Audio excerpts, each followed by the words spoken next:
If Grammarly is not flagging errors, not loading properly, or just acting strangely in your browser, don't worry, because in this video I'm going to show you a simple fix step by step. This is a quick troubleshooting guide that can help restore Grammarly so it starts detecting grammar issues again and works the way it should.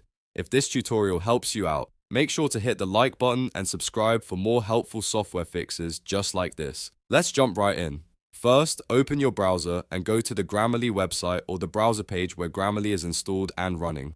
If the extension or web app has stopped responding, the issue is often caused by stored site data, bad permissions, or another extension interfering with Grammarly. The first thing we want to do is clear the Grammarly-related site data and permissions from your browser. To do that in Chrome, type chrome://settings/content into the address bar and press enter. This opens the browser's site settings area, where you can manage permissions and store data across websites. Once the page loads, look for the option that says View Permissions and Data stored across sites and click it. This will show you a list of websites and services that have saved information in your browser.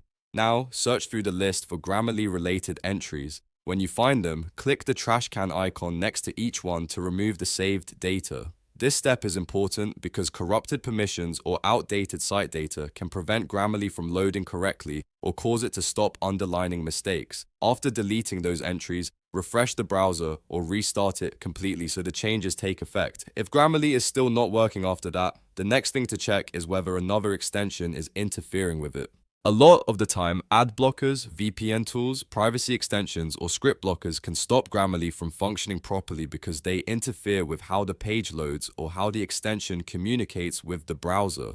To check your extensions in Chrome, type chrome://extensions into the address bar and press enter. You'll now see a list of all installed extensions. Carefully go through the list and temporarily toggle off anything that could conflict with Grammarly, especially ad blockers, VPNs, anti-tracking tools, or privacy-focused extensions. Once those are disabled, go back and test Grammarly again to see if it starts catching grammar errors. If Grammarly begins working after disabling one of those extensions, you've found the conflict. At that point, you can leave the conflicting extension off while using Grammarly, or turn it back on later if needed, and only disable it when you want Grammarly to function properly. If nothing changes, try re-enabling the extensions one by one to identify which one is causing the issue.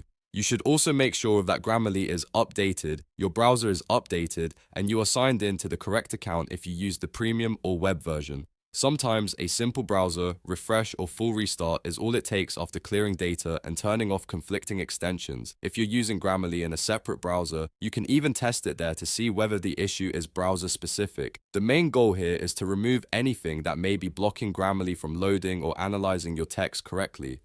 Clearing Grammarly's site permissions and data gives you a clean start, and disabling conflicting extensions helps make sure nothing else is getting in the way. In most cases, one of these two steps is enough to fix the issue and get Grammarly working again. If you followed along and this helped you fix Grammarly grammar errors or loading problems, please give the video a like and subscribe to the channel for more easy tutorials and software troubleshooting tips. Thanks for watching, and I'll see you in the next one.